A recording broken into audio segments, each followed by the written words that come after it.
Hey guys, my name is Nelly. If you are new to this channel, African Americans, especially the men, are being told that the decision they are making could be a tragic one, supporting Trump instead of supporting Kamala Harris just because she's a woman. So Obama was addressing African American men, and I feel that he should just have addressed all men, but African all men is okay, but for African Americans specifically, it's tragic because I mean you are black, and then this man has never liked black people. If he does, he's just pretending. So Obama was reminding African American men not to make a mistake, to support their own. After all this time, women have been supporting men, and now it's their time. Why not? So African Americans, please, can you make history? I'm going to go ahead and just say Obama was saying speak some this. truths, if you don't So mind. listen to what Obama had to say to African American men. My understanding, based on reports I'm getting from campaigns and communities, is that we have not yet seen the same kinds of energy and turnout in all quarters of our neighborhoods and communities as we saw when I was running. Now, I also want to say that that seems to be more pronounced with the brothers. So if you don't mind, just for a second, I'm going to speak to y'all directly and say that when you have a choice that is this clear, when on the one hand you have somebody who grew up like you, knows you, went to college with you, understands the struggles and pain and joy that comes from those experiences, who's had to work harder and do more and overcome and achieves the second highest office in the land and is putting forward concrete proposals to directly address the things that are vital in our neighborhoods and our communities, from housing to making sure that our mothers and our fathers and our grandparents can afford medicine, and making sure that we are dealing with prices that are too high and rents that are too high, and are committed to making sure that we maintain the Affordable Care Act so everybody's got help here, and cares about things like education and entrepreneurship in our neighborhoods. And that's on one side. And on the other side, you have someone who has consistently shown disregard, not just for the communities, but for you as a person. And you're thinking about sitting down? I'm not. But, you know, Cousin Pookie might be. And you're coming up with all kinds of reasons and excuses.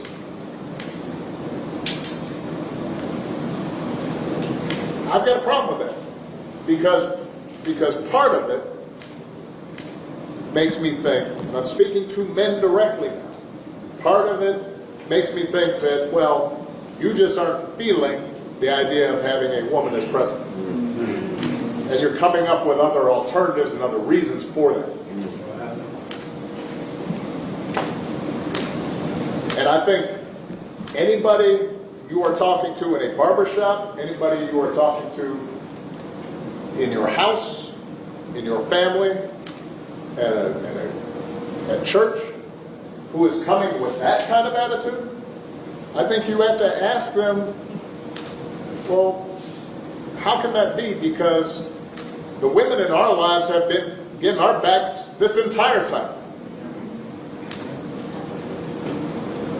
They've been raising us and working and having our backs. And when we get in trouble and the system's not working for us, they're the ones who are out there marching and protesting. And so now you're thinking about sitting out or even supporting somebody who has a history of denigrating you because you think that's a sign of strength, because that's what being a man is, putting women down. That's not acceptable. That's not, this shouldn't even be a question. Yeah, so that was by Obama. Let's also listen to what this lady and gentleman had to say about the same comments from Barack Obama, the 45th president of United States. So they had their opinion. Some were supporting him and some were like, okay, he could have addressed all men generally. But the point is, the other men have a choice. But the African Americans, for you to choose Trump, really? So it makes no sense anywhere. Trump is just a white man's people. There are so many white people who love African Americans, but Trump is not one of them. So America doesn't need this person, and he has records of criminal history. I don't know if they put it on him, but as far as we know, he is having cases to deal with. Let's listen to this. Obama in the wrong here with how he's talking about black men in particular and singling them out in this way. Yeah, let's start from here. He is still the greatest living retail politician. He's objectively a top 15 president, but even he can swing and miss sometimes. And here he swung and missed. Here's what he did. Harris has been very strategic about when and how she's spoken about gender and race. And he stepped on that, and when she hasn't spoken about it, he stepped on that message. And I think also with those comments, and there's more to this, but let me just start with this, is that he forgets, at least in that moment, that she doesn't get the benefit of being a historic first the way he did. She's a historic first woman if she wins. Maybe that's part of the problem, that's what he's saying. Why doesn't she get the benefit? Yeah. Well, first of all, we have to remember that this is a thing, like Barack Obama has a history of kind of chastising specifically black men. And like the question is whether what he said is relevant, right? Because there are a few black men, like there are a few white men who are more conservative than black women, and more white men are conservative than white women. But the point is, does this work, right? And there's no evidence that it's true or that it works. And he doesn't do that with, like, you've never heard him say, why don't white women stop being racist and vote for me? Or Kamala Harris, or they don't talk to Hispanic voters or LGBTQ voters. It's only specifically black men that he takes this tact that doesn't work. Why do you think that is? Because you know why. No, because tell me. The second most loyal, the most progressive group of men on the planet, they don't care about. They assume that they have their vote and they don't have to do anything for it. And the point of this is that if you don't vote for Kamala Harris and you're a black man, something must be wrong with you. That is the subtext of everything that they're saying. Well, this is what I would say to this, because I was there when the NABJ interviewed Kamala Harris in Philadelphia, and what Kamala Harris said then was that you asked that question with the assumption that black men are in somebody's pocket. You can't make that assumption. Exactly. Black men are just like any other group. They have their interests, and I'm working to get their vote. I don't expect to get it because I am black. Right. I am working to get their vote. And that is what she said. And so I think we have to focus on what she said about black men. And I think we also have to focus on the fact that most black men are going to vote for Kamala Harris anyway. That is the reality. But I think that in talking to black people every day, which I do as a radio host, I've heard some black men say, I'm not voting for her because she is a woman. I have heard that. And I think that is reprehensible. Okay. I got to be Okay, honest. so he's heard it. I mean, are we, when I say we, I mean the collective we as the country, afraid to just talk about a thing? I think is you can Obama talk saying, about it, is, but is if he you calling summon a thing Barack a thing? Obama to fix a problem, you have to wonder if this fixes a problem. If I am interested in getting Kamala Harris elected, then I am upset because he hurt the thing, the strategy that she was employing to win. Well, I think Hearing part of the what has to occasional- happen, though, is that you have to have that conversation in private. There are some things you talk about in the barbershop when there's no cameras, right? There's some things that you talk about at home. There's some things that are family business. And I think the mistake that Barack Obama made was to take family business in the street. I didn't have a problem. Let me let Coleman in there. Shaming voters is a terrible idea. It was bad when Hillary Clinton did it with the I don't think what Obama said was wrong in any way. This gentleman is saying that he made a mistake bringing matters that are supposed to be private in public. I think what Obama said, it was due. Like, this is exactly what was needed to be said to these African American people, not just the men, but even the women. We have seen other women supporting Trump. We have seen, if you go to Candace Owens' channel, you'll be mad with African Americans. And you'll just wonder, why are you doing this? The African Americans on Candace Owens' channel are Trump supporters. And I'm just like, what's wrong with them? Why do they have to make history the wrong way? Obama made history when he became the first black man to become United States president. And we also now have Kamala Harris, who is going to be not just the first black African American to be president, but the first woman to be president in the United States. And this is just huge history, like, wow. So I'm just like, why don't African Americans be part of this great history? Like, do it again.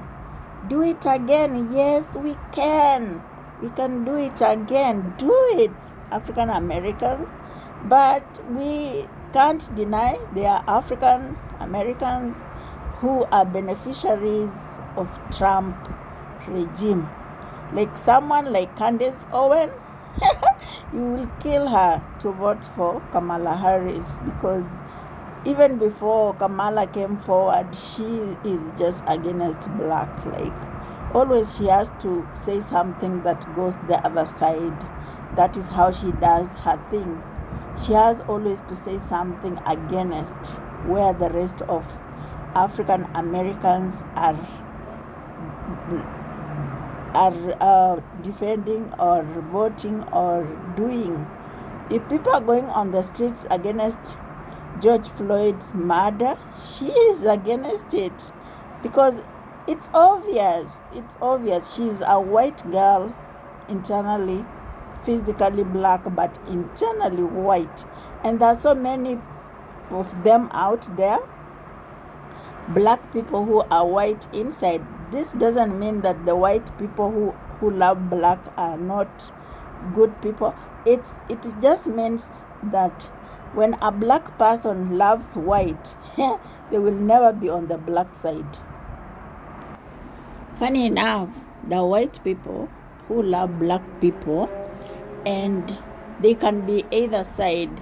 So this tells us the real racist people in this world are black people. Because when a black person decides or chooses to support the other side, you will never convince them.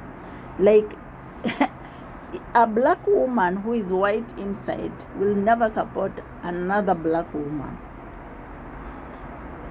We see it all the time. Some African Americans do not like the immigrants, specifically from Africa. So sometimes you see those cases out there that are out there on YouTube.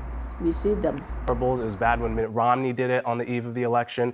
Even if there's a grain of truth to it and there's the occasional radio caller that's going to admit to that sentiment, let's actually look at the fact that Biden was struggling with black voters, and that was a topic of conversation over and over again. So it's not about sexism. Hold on one second. Let me take a look at this. Let's take a look at the numbers, because I think just to see what we're talking about here, there's been a progressive decline in overall support among black men and, to a lesser degree, black women for the Democratic nominee.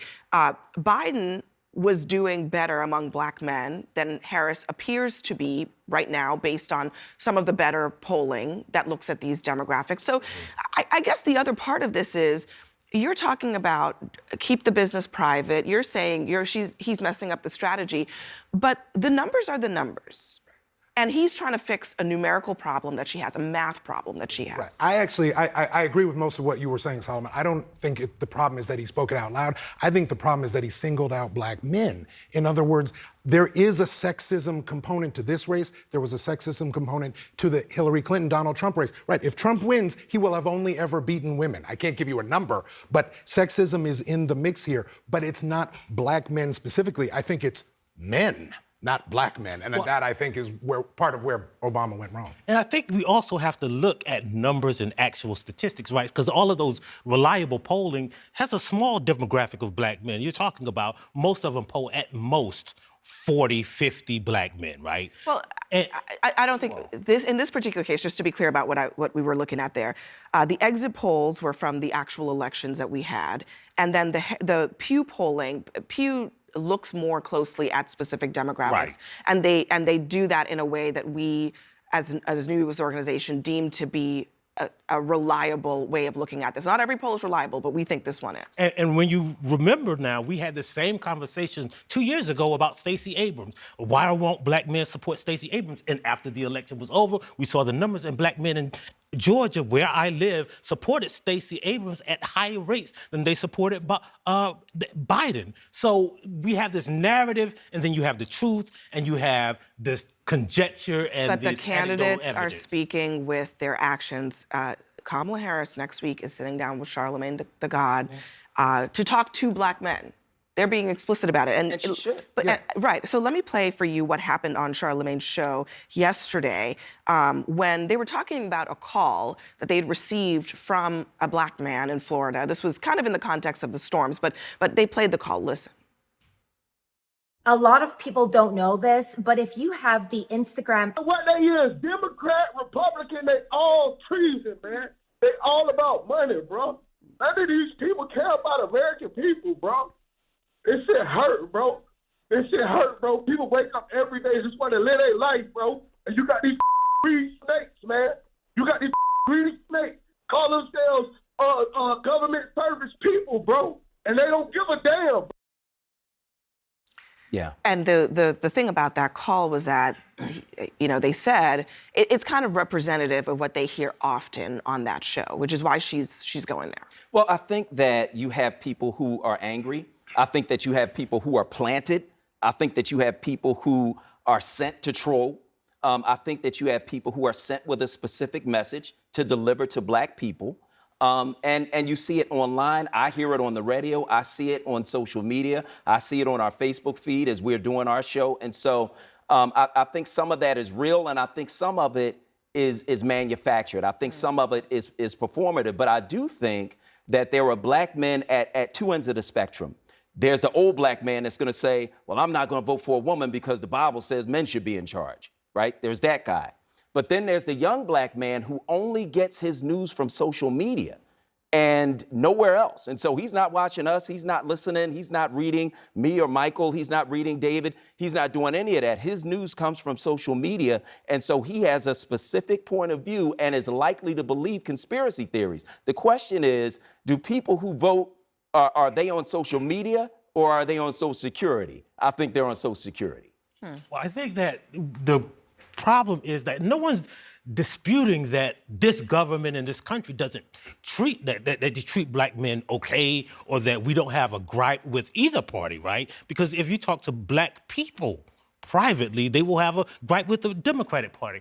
The point is, how do you fix it? And why don't you approach that solution the same way you approach the solution with white people and white women who don't vote Democratic, the white men who don't vote Democrat, the Hispanics who don't vote? Why do you take the specific tact for one demographic and not the entire political strategy that you use for everyone else? I think the answer is what you said a minute ago, which is that Democrats have to get out of the habit of taking the black vote for granted. Yeah, Trump got 19% of black men, 12% of black people last time around. Like, it's going to be a bigger number this time.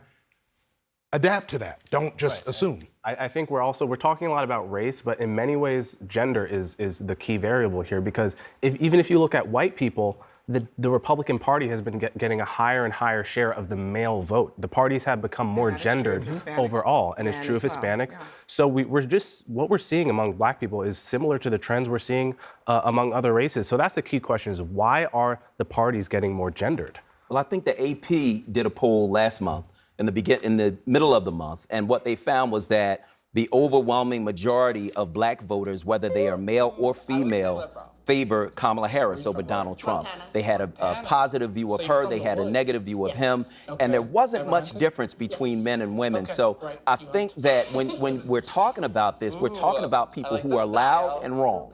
I think that's what's happening, is that we hear these voices, they're very loud, and we think that there are more of them than there are. And we'll see when the election happens.